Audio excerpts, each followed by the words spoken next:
అనర్హత వేటును ఎత్తేసిన తర్వాత పార్లమెంటు సమావేశాలకు హాజరయ్యారు రాహుల్ గాంధీ. అవిశ్వాసంపై జరిగిన చర్చ సందర్భంగా రాహుల్ మాటల తూటాలు పేల్చారు. మణిపూర్లో భారతమాతను చంపేశారంటూ తీవ్ర ఆవేదన వ్యక్తం చేశారు.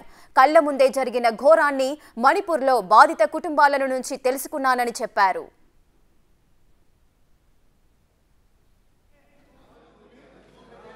दिमाग से नहीं बोलना चाह रहा हूं, मैं दिल से बोलना चाह रहा हूं।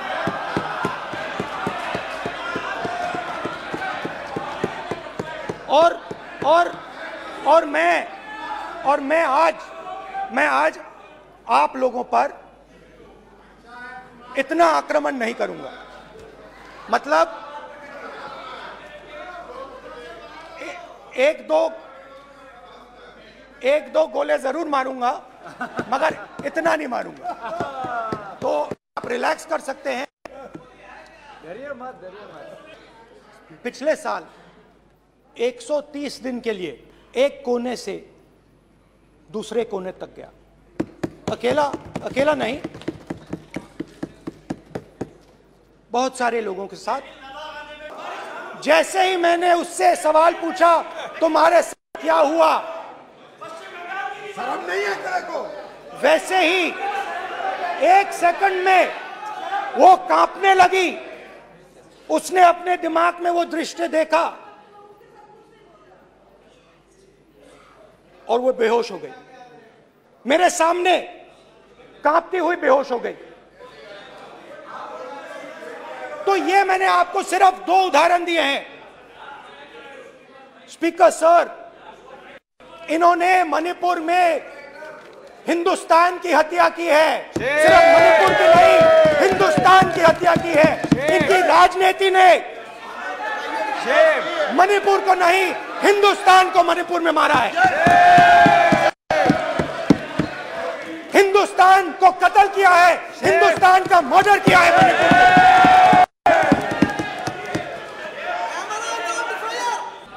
तो आज मैं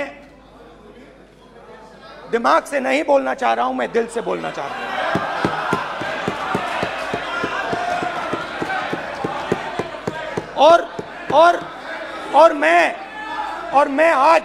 और मैं आज आप लोगों पर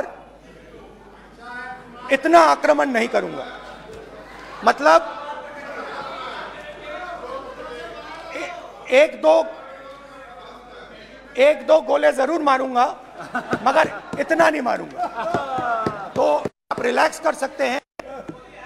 डरिए मत। पिछले साल 130 दिन के लिए एक कोने से दूसरे कोने तक गया, अकेला नहीं, बहुत सारे लोगों के साथ। तो आज मैं दिमाग से नहीं बोलना चाह रहा हूं, मैं दिल से बोलना चाह रहा हूं। రైట్, ఇక అనర్హత వేటు ఎత్తివేసిన తర్వాత తొలిసారిగా లోక్సభ సమావేశాలకైతే హాజరయ్యారు రాహుల్ గాంధీ. ఈ నేపథ్యంలోనే పార్లమెంటు సమావేశాలకు హాజరైన తర్వాత అవిశ్వాసంపై జరిగిన చర్చ సందర్భంగా రాహుల్ అయితే మాటల తూటాలు పేల్చారు. అయితే ఈ మధ్య కాలంలో ఏదైతే మణిపూర్లో హింస అయితే జరిగిందో దానికి సంబంధించి మణిపూర్లో భారతమాతను చంపేశారంటూ కూడా తీవ్ర ఆవేదన వ్యక్తం చేశారు. ఈసారి నేను మాట్లాడేది తెలివితో కాదు, కేవలం నా హృదయంతో నేను మాట్లాడుతున్నాను, మైండ్తో కాదు, మనసుతో మాట్లాడుతున్నాను అంటూ కూడా ఆ అంశాన్ని గురించి ప్రస్తావించారు. అదేవిధంగా కళ్ల ముందే జరిగిన ఘోరాన్ని మణిపూర్లో ప్రత్యక్షంగా బాధిత కుటుంబాల నుంచి వాళ్ళని కలుసుకొని తెలుసుకున్నానంటూ కూడా రాహుల్ గాంధీ చెప్పారు. అదేవిధంగా భారతమాతను హత్య చేశారు మణిపూర్లో అంటూ తీవ్ర వ్యాఖ్యలు చేశారు రాహుల్ గాంధీ. ఈ నేపథ్యంలోనే రాహుల్ గాంధీకి కౌంటర్గా కూడా స్మృతి ఇరానీ కూడా మాట్లాడారు. కేంద్ర మంత్రి అసలు ఇండియా అంటే ఒక అవినీతికి సంబంధించిన పార్టీ అంటూ కూడా విమర్శించారు. అదేవిధంగా స్ట్రాంగ్ కౌంటర్స్ కూడా ఇస్తున్నారు స్మృతి ఇరానీ.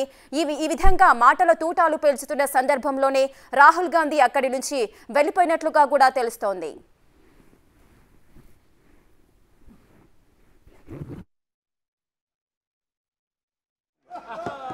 तो आप रिलैक्स कर सकते हैं।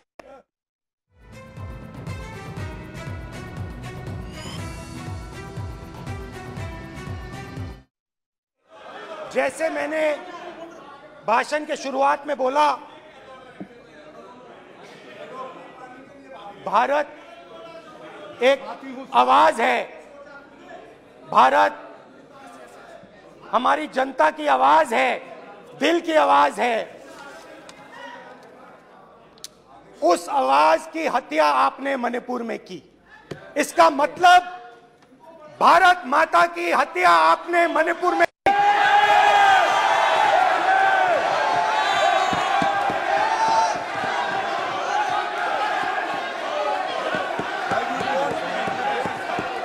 भारत माता को आपने मणिपुर के लोगों के मारा, आपने मणिपुर के लोगों को मारकर भारत की हत्या की है। आप देश द्रोही हो, आप देशभक्त नहीं हो, आप देश प्रेमी नहीं हो, आप देशद्रोही हो। आपने देश की हत्या मणिपुर में की। प्लीज प्लीज एक मिनट, प्लीज बैठिए, प्लीज बैठिए। अब सवाल उठता है, बैठना चाहते नहीं बैठना चाहते, आप बैठना चाहते नहीं बैठना चाहते, इसीलिए आपके प्रधानमंत्री मणिपुर में नहीं जा सकते हैं क्योंकि उन्होंने प्लीज देश की हत्या की है। मणिपुर में हिंदुस्तान की हत्या की है, भारत माता की हत्या की है। मणिपुर में, मणिपुर के लोगों के दिल में। जैसे ही मैंने उससे सवाल पूछा तुम्हारे साथ क्या हुआ, शर्म नहीं है तेरे को, वैसे ही एक सेकंड में वो कांपने लगी। उसने अपने दिमाग में वो दृश्य देखा और वो बेहोश हो गई। मेरे सामने कांपती हुई बेहोश हो गई। तो ये मैंने आपको सिर्फ 2 उदाहरण दिए हैं। स्पीकर सर, इन्होंने मणिपुर में हिंदुस्तान की हत्या की है, सिर्फ मणिपुर की नहीं, हिंदुस्तान की हत्या की है। इनकी राजनीति ने मणिपुर को नहीं, हिंदुस्तान को मणिपुर में मारा है।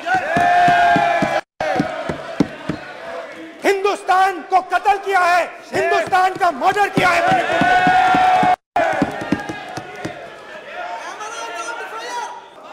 जैसे ही मैंने उससे सवाल पूछा तुम्हारे साथ क्या हुआ,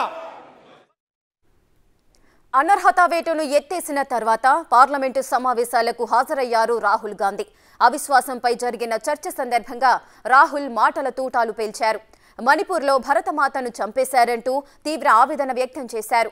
కళ్ల ముందే జరిగిన ఘోరాన్ని మణిపూర్లో బాధిత కుటుంబాల నుంచి తెలుసుకున్నానని రాహుల్ అన్నారు.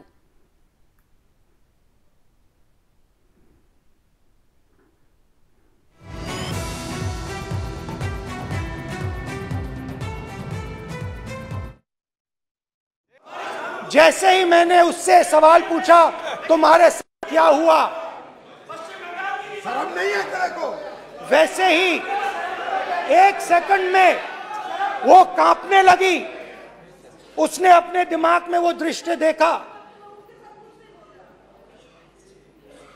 और वो बेहोश हो गई। मेरे सामने कांपती हुई बेहोश हो गई। तो ये मैंने आपको सिर्फ 2 उदाहरण दिए हैं। स्पीकर सर, इन्होंने मणिपुर में हिंदुस्तान की हत्या की है, सिर्फ मणिपुर की नहीं, हिंदुस्तान की हत्या की है। इनकी राजनीति ने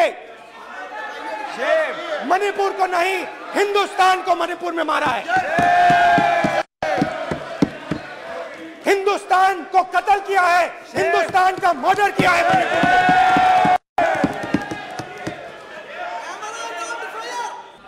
तो आज मैं दिमाग से नहीं बोलना चाह रहा हूं, मैं दिल से बोलना चाह रहा हूं।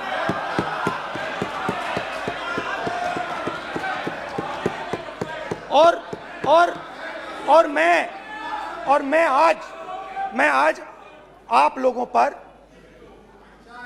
इतना आक्रमण नहीं करूंगा। मतलब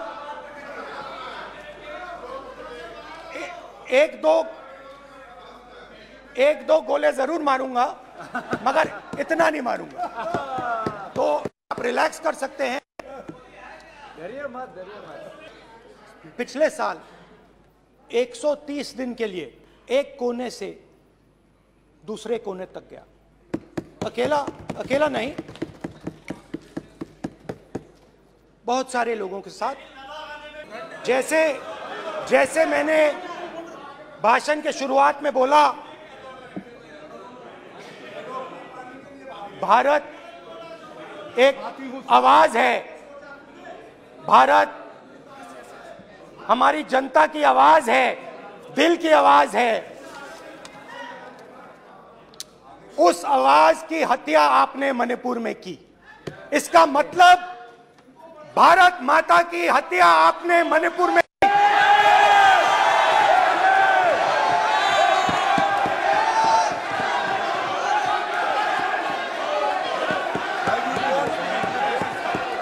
भारत माता को आपने मणिपुर के लोगों के मारा, आपने मणिपुर के लोगों को मारकर भारत की हत्या की है। आप देश द्रोही हो, आप देशभक्त नहीं हो, आप देश प्रेमी नहीं हो, आप देशद्रोही हो। आपने देश की हत्या मणिपुर में की। प्लीज एक मिनट, प्लीज बैठिए, प्लीज बैठिए। अब सवाल उठता है, बैठना चाहते नहीं बैठना चाहते, आप बैठना चाहते नहीं बैठना चाहते, इसीलिए आपके प्रधानमंत्री मणिपुर में नहीं जा सकते हैं, क्योंकि उन्होंने प्लीज देश की हत्या की है। मणिपुर में हिंदुस्तान की हत्या की है, भारत माता की हत्या की है। मणिपुर के लोगों के दिल में जब तक आप हिंसा को बंद नहीं करोगे, तब तक आप मेरी मां की हत्या कर रहे हो। हिंदुस्तान की सेना मणिपुर में दिन में शांति ला सकती है, हिंदुस्तान की सेना का प्रयोग नहीं कर रहे हो, क्योंकि आप हिंदुस्तान को मणिपुर में मारना चाहते हो।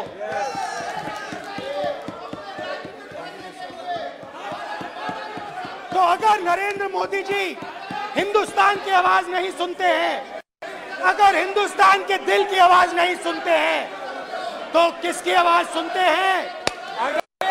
दो लोगों की आवाज सुनते हैं। इसकी आवाज सुनते हैं,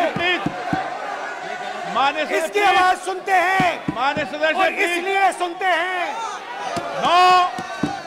नो, एक गलत तरीका माननीय सदस्य। देख लीजिए अडानी जी के लिए मोदी जी ने क्या काम किया है। देख लीजिए, ये पहले आप गलत तरीका आपका, माननीय सदस्य आपका गलत तरीका है। आप सीनियर सदस्य, आप इस तरीके का व्यवहार सदन में मत करिए। आप बात करिए, लेकिन इस तरीके से पोस्टर लाना ये उचित नहीं है किसी तरीके से। रावण दो लोगों की सुनता था,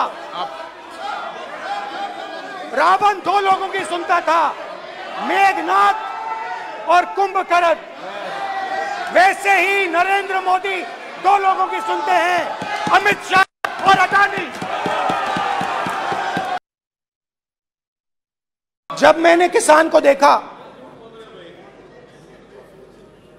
और वो मुझसे बोल रहा था, तो जो उसके दिल में दर्द था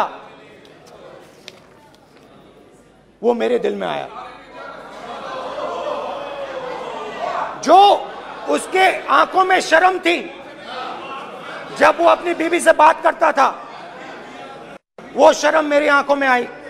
जब उसकी जो भूख थी वो मुझे समझ आई।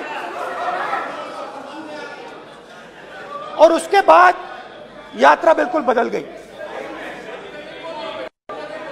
मुझे भीड़ की आवाज नहीं सुनाई देती थी, मुझे सिर्फ उस व्यक्ति की आवाज सुनाई देती थी जो मेरे साथ बात कर रहा था। उसका दर्द, उसकी चोट,